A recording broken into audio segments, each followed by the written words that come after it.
والفرقان الحميد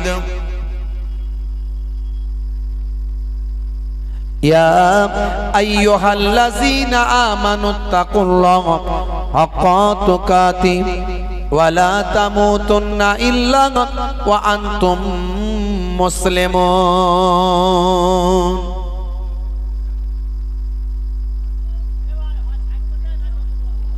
وقال النبي صلى الله عليه وسلم سبع تجري للعبد بعد موته وهو في قبره من علم علما أو كسر نهرا أو حفر بيرا أو غرس نخلا أو بنى مسجدا أو ورث مصحفا أو ترك ولدا يستغفر له بعد موته إلى آخر الحديث أو كما قال عليه الصلاة والتسليم হে তরুণ যুবকেরা, হে আমার বন্ধুরা, শুনে রেখে দিন বাবা, জেনে রেখে দেন হে মুসলমান। লম্বা চওড়া আলোচনা নয়, খুবই সংক্ষেপে আলোচনা করব বাবা, খুবই ছোট্ট করে আলোচনা করব। আল্লাহর নবী বলেছেন 7টা ভালো কাজ আছে বান্দা, 7টা ভালো কাজের ভিতরে যদি তুমি একটা ভালো কাজ করতে পারো সেটা হলো সাদকায়ে জারিয়া।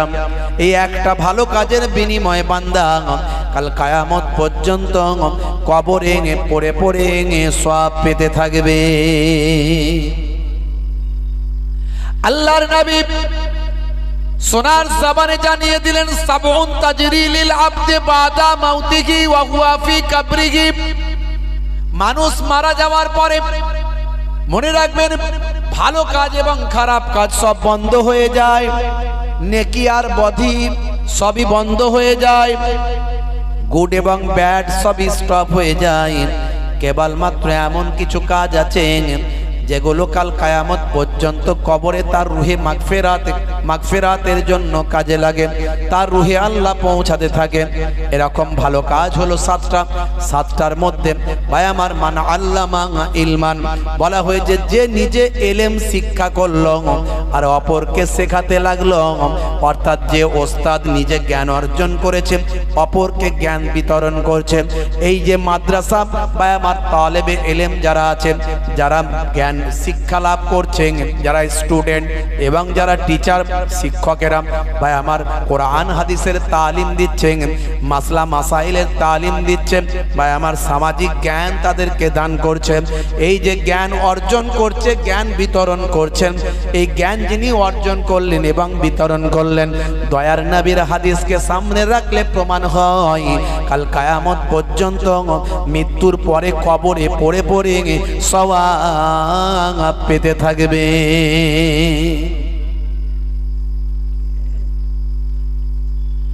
বন্ধুরা আমার, তরুণ যুবকেরা আমার, হে আমার মুরব্বিয়ানিরা, হে জওয়ান যুবকেরা, শুনে রেখে দিন বাবা। আর একটা বলা হয়েছে আও ওয়ারাসা মাসহাফান, যে বান্দা মাদ্রাসায় সহযোগিতা করে, কেতাবাদি দেয়, মাদ্রাসায় পড়াশোনার ক্ষেত্রে উপকরণ দেয়, মাদ্রাসা সুন্দরভাবে চালানোর জন্য অর্থ দেয়, টাকা পয়সা দেয়, পুস্তক আদি দেয়, কিতাব পত্র দেয়, হাদিসের কিতাব দেয়, তাফসীরের কিতাব দেয়, ফিকহের কিতাব দেয়, মাসলা মাসালের কিতাবগুলো দেয়, ভাই আমার পয়সা দিয়ে টাকা দিয়ে সহযোগিতা করে, খাবার দাবারের ব্যবস্থা করে দেয়, চাল দেয়, আলু দেয়। এই রকম মাদ্রাসায় যারা দেখাশোনা করে, সহযোগিতা করে, আল্লাহর নবী বলেন এই নবীর ঘরকে যারা সহযোগিতা করবেন ওই বান্দারা আল্লাহর দ্বীনকে সাহায্য করল। ইন তানসুরুল্লাহ ইয়ানসুরকুম, যে আল্লাহর দ্বীনকে সাহায্য করে আল্লাহ তাকে সাহায্য করেন। ওই বান্দা মারা যাবে মাদ্রাসায় সাহায্য সাহায্য করার কারণে, তার পয়সা দেওয়ার কারণে ছাত্ররা ছাত্রীরা ইলম অর্জন করলো, কোরআনের জ্ঞান অর্জন করলো, হাদিসের জ্ঞান অর্জন করলো। তার পয়সায় খেয়ে, তার টাকা পয়সায় খাবার দাবার খেয়ে এতিম বাচ্চারা, গরিব বাচ্চারা ভাই আমার, তারা সেখান থেকে অর্থ পেয়ে সেখান থেকে বিদ্যা লাভ, জ্ঞান অর্জন করতে লাগলো। যিনি টাকা পয়সা দিয়েছিলেন তিনি কবরে চলে গেছেন।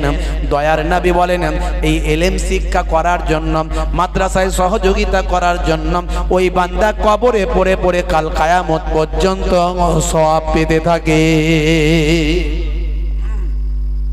জোরে হবে না সুবহানাল্লাহ? হে জওয়ান যুবকেরা, আল্লাহর নবী বলেন সাতটার মধ্যে শেষ যেটা বললেন, হে বান্দা শুনে রেখে দাও, হে উম্মত জেনে রেখে দাও, দুনিয়ার ভিতরে যদি তুমি তোমার একটা সন্তান তৈরি করতে পারো, আও তারাকা ওয়ালাদান ইস্তাগফির লাহু বাদা মাউতিহি, দুনিয়ার ভিতরে যদি তুমি একটা নেক সন্তান রেখে যেতে পারো, যে নেক সন্তানটা উচ্চ শিক্ষায় শিক্ষিত হবে, মাদ্রাসায় পড়াশোনা করবে, আল্লাহর দ্বীন শিখবে, কোরআনের জ্ঞান অর্জন করবে, নবীর হাদিসের জ্ঞান অর্জন করবে, ফিকহ মাসলা মাসাইলের জ্ঞান অর্জন করবে, আপনার মেয়েটি, আপনার কন্যাটি, আপনার সন্তানটি নামাজটা ঠিকভাবে শিখতে পারবে, রোজাটা শিখতে পারবে, কোরআন তেলাওয়াত করতে পারবে, কোরআনের ব্যাখ্যা জানতে পারবে, ফিকহ মাসলা মাসাইলের জ্ঞানটা অর্জন করতে পারবে, আল্লাহ এবং রাসূলকে চিনতে পারবে, জান্নাত জাহান্নাম সম্পর্কে ধারণা তৈরি করতে পারবে। হে তরুণ যুবকেরা, দয়ার নবী বলেন আও তারাকা ওয়ালাদান ইস্তাগফির লাহু বাদা মাউতিহি, এরকম নেক সন্তান যদি পৃথিবীর জমিনে থাকে, বাপ মারা গেছে, মা মারা গেছে, ওই বাপ মা কবরে গেলেও ওই কন্যা, ওই মেয়ের জন্য, ওই কন্যার জন্য কাল কিয়ামত পর্যন্ত কবরে পড়ে পড়ে সাদকায়ে জারিয়া আর সওয়াব পৌঁছাতে থাকবে। জোরে হবে না? আর জোরে হবে না? হে তরুণ যুবকেরা, সেই মাদ্রাসার জলসায় আমরা এসেছি, অত্যন্ত গুরুত্বপূর্ণ জায়গা, কোরআনের ইলম হাদিসের ইলমের জায়গা। হে মুসলমান, খুব সংক্ষেপ করে বলি বাবা মার, এই জায়গায় বসা, এই জায়গায় আসা সৌভাগ্যের ব্যাপার। যার মধ্যে দ্বীন আছে, যার মধ্যে ইসলাম আছে, যার মধ্যে কোরআন আছে, সে কখনো খারাপ মানুষ হতে পারে না। পারবে বাপ? আর যদি দেখেন যে দ্বীন শিখেছে, ইসলাম শিখেছে, কোরআন শিখেছে, কিন্তু খারাপ মানুষের আচরণ তার মধ্যে পাওয়া যাচ্ছে, জানবেন সেটা ভণ্ড। সেটা কি? ভণ্ড। কারণ আল্লাহর নবী বলেছেন লা তাকাতাউ ওয়ালা তাদাবারু ওয়ালা তাবাগাজু ওয়ালা তাহাসাদু ওয়া কুনু ইবাদাল্লাহি ইখওয়ানা, তোমরা একে অপরের থেকে বিচ্ছিন্ন হইও না, একে অপরের পরনিন্দা করো না, একে অপরের প্রতি বিদ্বেষ পোষণ করো না, একে অপরের হিংসা করো না। ওয়াকুনু ইবাদাল্লাহি ইখওয়ানা, তোমরা আল্লাহর বান্দারা একে অপরের ভাই হয়ে যাও। কোরআন মাজিদের মধ্যে আল্লাহ বলেছেন ইন্নামাল মুমিনুনা ইখওয়াত, মুমিনরা হলো একে অপরের ভাই। ফাআসলিহু বাইনা আখাওয়াইকুম, তোমরা নিজেদের মধ্যে ইসলাহ করে নাও। মনে রাখবেন, যে ইসলাহ করতে চায় না, যে মিল করতে চায় না, যে দ্বন্দ্ব করতে চায়, সে কখনো মুমিন হতে পারে না।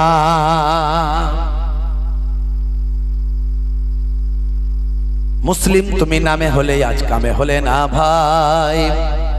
মুসলিম দেখো অপরাধে লিপ্ত কেন হয়।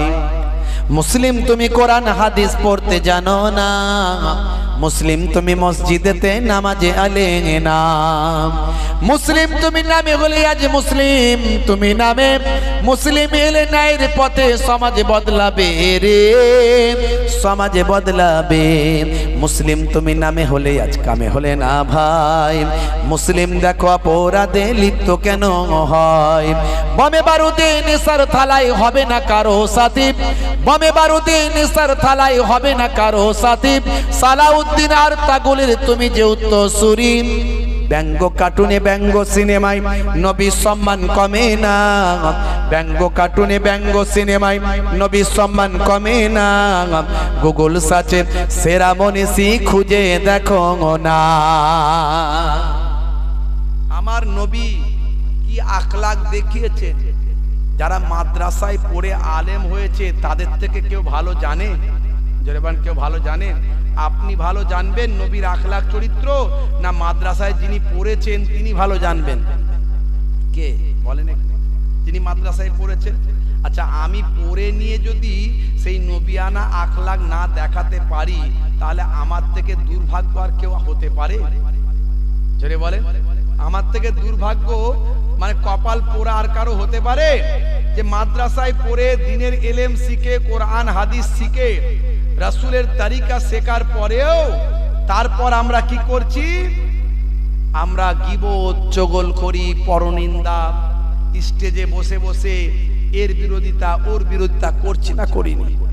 এ আছে না নাই? জোরে বলেন। যারা করে এদের থেকে দূরে থাকতে হবে। কি পারবেন তো নাকি? যারা করে এদের থেকে দূরে থাকতে হবে। দাদা হুজুর দাদা হুজুর দাদা হুজুর করছি, কিন্তু দাদা হুজুরের আদর্শ আমার মধ্যে নাই। দাদা হুজুরকে আমি ভালোবাসিনি, আমি মুখে দাদা হুজুর বলি, কাজে দাদা হুজুর নয়। আছে না নাই? ভাইরা আমার, আমার নবী নবী নবী নবী করছি, নবীর আদর্শ নাই। আমার কথা শুনলে লোকে দুঃখ পায়, আমার কথা বাঁকা বাঁকা কথা, আমার কথা বাঁকা বাঁকা কথা। আমি এমন কথা বলি মানুষকে ঠেস দিয়ে বোঝা যায় যে কাকে কি বলছে। না না না, ওসব বলে লাভ নাই।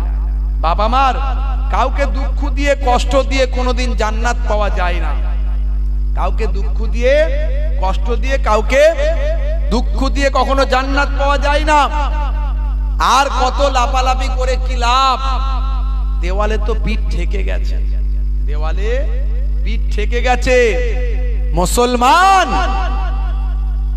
এই কিছুদিন আগে আপনারা দেখেছেন, এই আপনার পশ্চিমবঙ্গে একজন অভিনেতা, সে এখন নায়ক থেকে এখন রাজনীতিবিদ হয়ে গেছে। কি বলেছে শুনেছেন তো নাকি? কি নাম তার বলেন তো? এই এত ইন্টারনেটে আলোচনা চলছে, দেখছেন না? এত মিডিয়ায় আলোচনা চলছে। কি নাম? মিডিয়া খুললি তো দেখতে পাচ্ছি। তার নাম হচ্ছে মিঠুন চক্রবর্তী। দেখেছেন তো? কি বলেছে জানেন? আসল খবর তো সবাই বলছেই না, জানি না। মুর্শিদাবাদের দিকে একজন বিধায়ক আছে, হুমায়ুন সাহেব। সেই হুমায়ুন সাহেব, তার বক্তব্যটাও শুনেছি আমি। আর এই নায়ক কি নাম জানো, আর একটা কি নামে ডাকে, ফাটাকেষ্ট। হ্যাঁ, ফাটাকেষ্ট কি বলেছে সেটাও শুনেছি, বুঝতে পারছেন?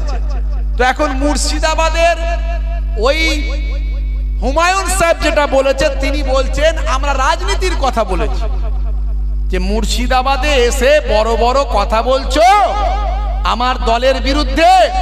আমার দলের পার্সেন্টেজ 70% আর তোমার দলের পার্সেন্টেজ 30%। বড় বড় বেশি কথা বলো না, তোমাদেরকে ভাগীরথীতে ফেলে দেওয়ার ক্ষমতা আছে। এই কথাটা বলেছিল, কেউ জানে না, আমরা তো জানতামই না, কোনো খবরই হয়নি, সব নিউজই হয়নি তেমন।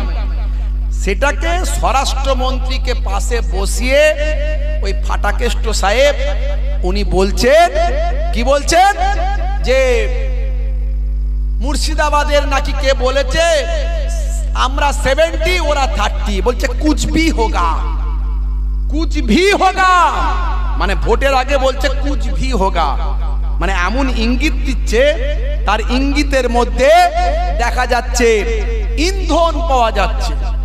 এই তো চলছে। উল্টে বলে দিল সেই গরুর রচনার মতো, কুমিরের রচনার মতো। বলছে, বলেছে নাকি যে আমরা মুসলমানরা 70 ওরা নাকি 30। আমার অমুসলিম ভাইদেরকে আমরা ওরা বলি না, সবাই আমরা বাংলা ভাষী বাঙালি মানুষ, আমরা হিন্দু মুসলমান ওরা টোরা নয়, সব আমরা। এটাই তো রামকৃষ্ণের দেশ, বিবেকানন্দের দেশ। ফুরফুরার পীর আবু বকর সিদ্দিকের দেশ, এটা নজরুলের দেশ, রবীন্দ্রনাথের দেশ। হিন্দু আর মুসলিম মোরা দুই সহোদর ভাই, এক বৃন্তে দুটি কুসুম এক ভারতে ঠাই। কারো ঘরে যদি আগুন লাগে তার ধোঁয়াটা পাশের বাড়িতে যায়। অথচ কোথায় রাজনীতির কথা বলেছে মুর্শিদাবাদের বিধায়ক, আর এখানে সে ধর্মের জায়গায় নিয়ে এসে 70-30 করে দিয়ে বলছে কুছ ভি করেঙ্গে, সব তৈরি হও বলছে।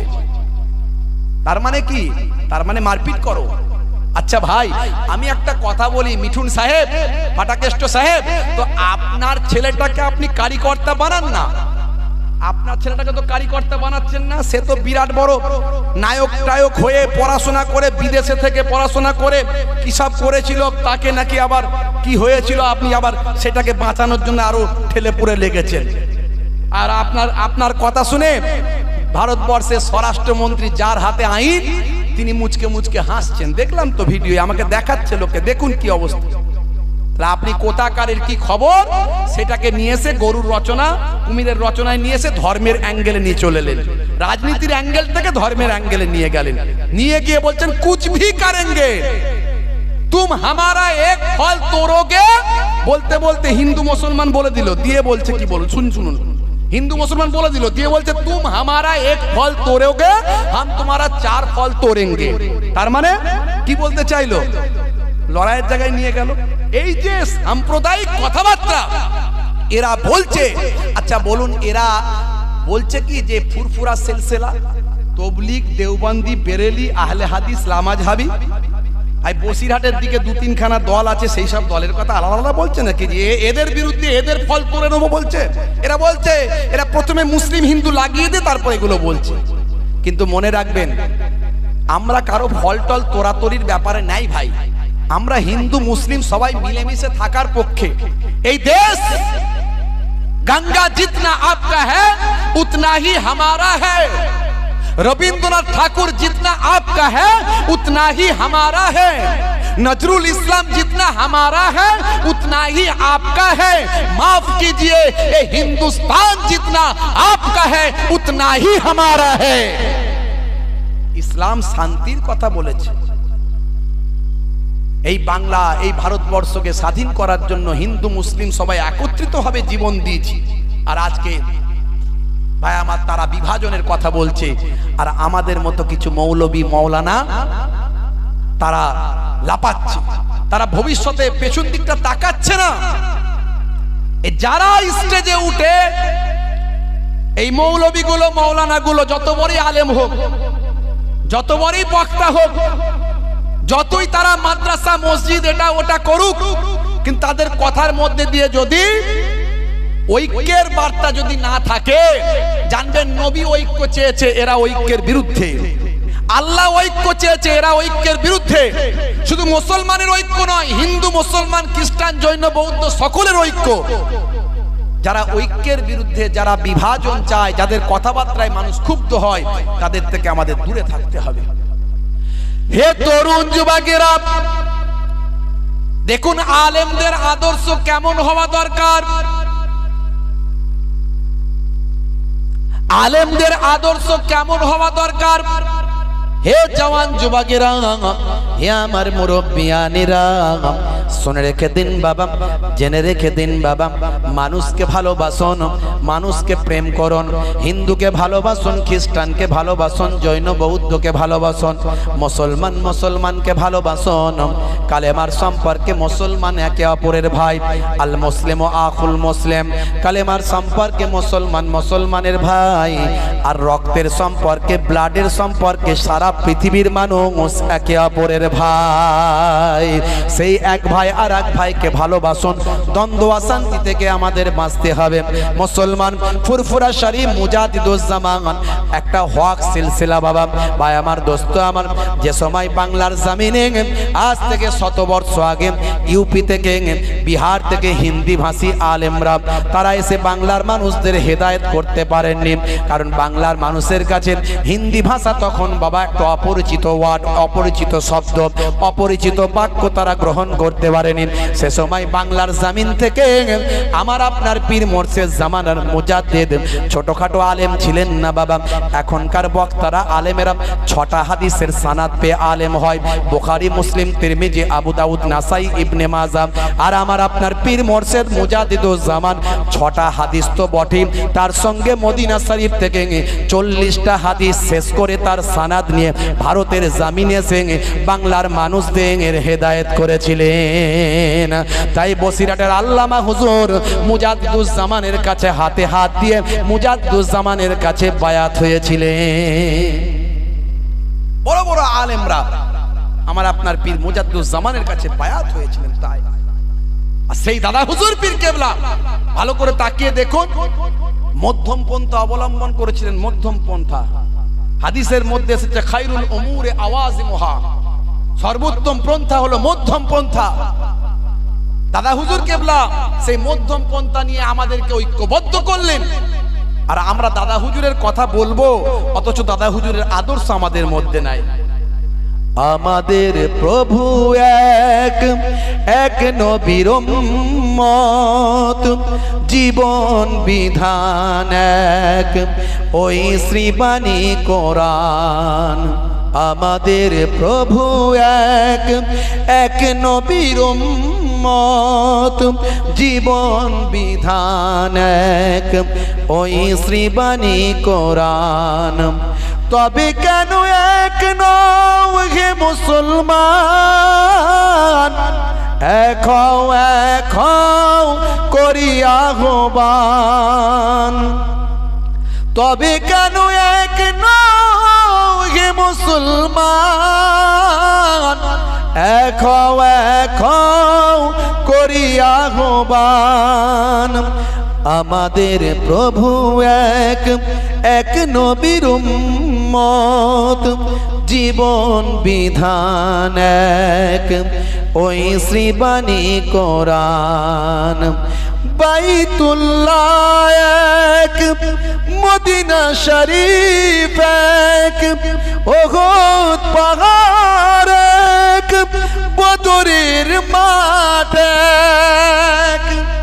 জোরে হবে না? জোরে হবে না? বাইতুল্লাহ এক, মদিনা শরীফ এক, উহুদ পাহাড় এক, বদরের মাঠ এক। একটা তো জীবন আর মরণ তো একটাই, একটা তো জীবন আর মরণ তো একটাই। সকলের তরে আছে একই স্থান। তবে কেন এক নও হে মুসলমান, এক হও করিয়া আহ্বান। তবে কেন এক নও হে মুসলমান, এক হও করিয়া আহ্বান। আমাদের প্রভু এক, এক নবীর উম্মত, জীবন বিধান এক, ওই শ্রীবাণী কোরআন।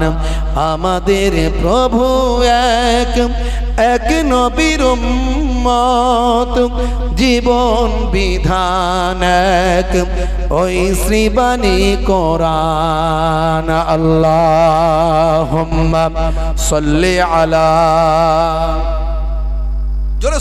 ওয়া আলা আলি।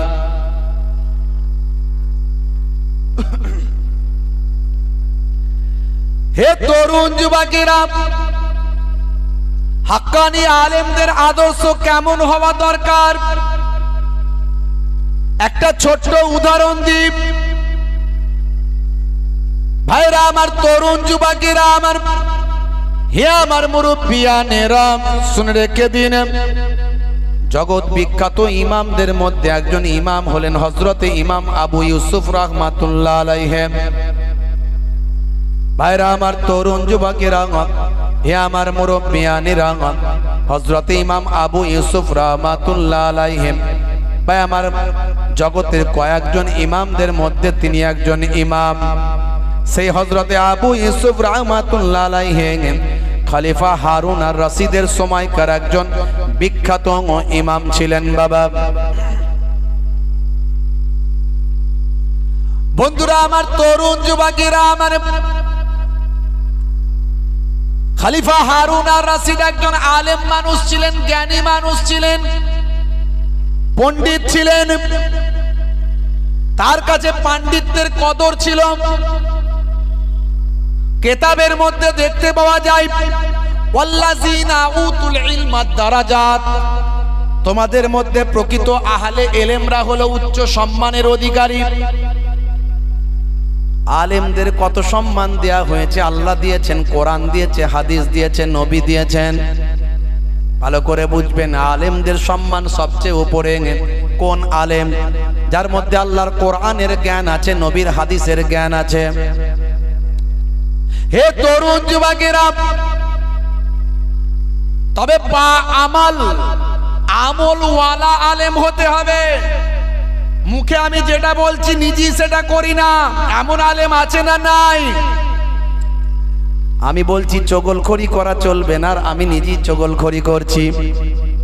আমি বলছি ষড়যন্ত্র করা চলবে না, আর আমি নিজেই ষড়যন্ত্র করছি, দলবাজি করছি। আছে না নাই? আমি বলছি বেনামাজি হওয়া চলবে না, আমি নিজেই নামাজ পড়ি না। বা আমল আলেমদের সম্মান ডাক্তারের উপরে, অ্যাডভোকেটের উপরে, সায়েন্টিস্টের উপরে দুনিয়ার মানুষ কি দিল সম্মান দেখার দরকার নেই। আল্লাহর কোরআন দিয়েছে, রাসূলের হাদিস দিয়েছে। হে তরুণ যুবকেরা, হে আমার মুরব্বিয়ানেরা, হযরতে ইমাম আবু ইউসুফ রাহমাতুল্লাহ আলাইহি সেই জামানার মস্ত বড় আলেম, মস্ত বড় তিনি একজন ইমাম ছিলেন, বাদশা ছিলেন, পণ্ডিত জ্ঞানী মানুষ। তিনি আল্লাহর কোরআন রাসূলের হাদিস অনুযায়ী আলেমদের সম্মান করতেন। বাদশা কি করলেন? হে তরুণ যুবকেরা, হে আমার বন্ধুরা, হে আমার মুরব্বিয়ানেরা, বাদশা দাওয়াত করলেন ইমাম আবু ইউসুফ রাহমাতুল্লাহ আলাইহিকে রাজ দরবারে। বাদশা হারুন আর রশিদ রাজ দরবারে দাওয়াত করেছেন, আপ্যায়ন করবেন, ভালো করে খানা পিনার ব্যবস্থা করেছেন। নিজে হাতে আপ্যায়ন করতে চান, নিজে হাতে ওয়েলকাম স্বাগতম জানিয়ে নিয়ে এসেছেন, দূর থেকে ইস্তেকবাল করে সম্মান জানিয়ে নিয়ে এসেছেন। মনে রাখবেন, মান যারা আলেমান ফাকান্নামা যারানি, যে আলেমে হাক্কানির সঙ্গে মোলাকাত করল, নবী বলেন সে যেন আমি রাসূলের সঙ্গে মোলাকাত করল। মান সাফা আলেমান ফাকান্নামা সাফানি, যে আলেমে হাক্কানির সঙ্গে মুসাফা করল, সে যেন আমি রাসূলুল্লাহ দয়ার নবীর সঙ্গে মুসাফাটা করে গেল। মান জালাসা আলেমান ফাকান্নামা জালাসানি, যে আলেমে হাক্কানির মজলিসে গিয়ে বসলো, সে যেন আমি রাসূলুল্লাহ দয়ার নবী আমার মজলিসে এসে বসলো। জোরে হবে না? তবে আখেরি জামানার দুই ধরনের আলেম, একটা বা আমল আর একটা বে আমল, একটা আমলওয়ালা আর একটা আমল ছাড়া। মুখে ভালো ভালো কথা বলে, কোরআনের কথা, হাদিসের কথা, সুন্নতের কথা, নামাজের কথা। গীবত করো না, চগলখড়ি করো না, পরনিন্দা করো না, ষড়যন্ত্র করো না, হিংসা করো না, বিদ্বেষ করো না, মুখে বলে, কিন্তু অন্তরটা তার অন্যরকম। বন্ধুরা আমার, তরুণ যুবকেরা, 1450 বছর আগে নবী বলেছেন, আমি বলছি না, দয়ার নবী বলছেন এক ধরনের আলেম সমাজে হবে আখেরি জামানায়। ভালো করে বুঝবেন, এক ধরনের আলেম আখেরি জামানায় সমাজে হবে। তাদের অন্তরটা কেমন হবে? নবী বলেছেন কুলুবুহুম কা কুলুবিজ জিয়াব, কুলুবুহুম কা কুলুবিজ জিয়াব, তাদের অন্তরটা হবে নেকড়ে বাঘের মতো। আর কথাটা কেমন হবে? নবী বলছেন কালামুহুম কা কালামিল আম্বিয়া, কথাগুলো হবে নবীদের কথার মতো। কথাগুলো বলবে সুন্দর সুন্দর, কিন্তু অন্তরটা নেকড়ে বাঘের মতো। তাদের বক্তব্য, তাদের কথা, তাদের ভাই আমার চিন্তা ভাবনা থাকবে অন্যরকম, লোকে বুঝতে পারবে।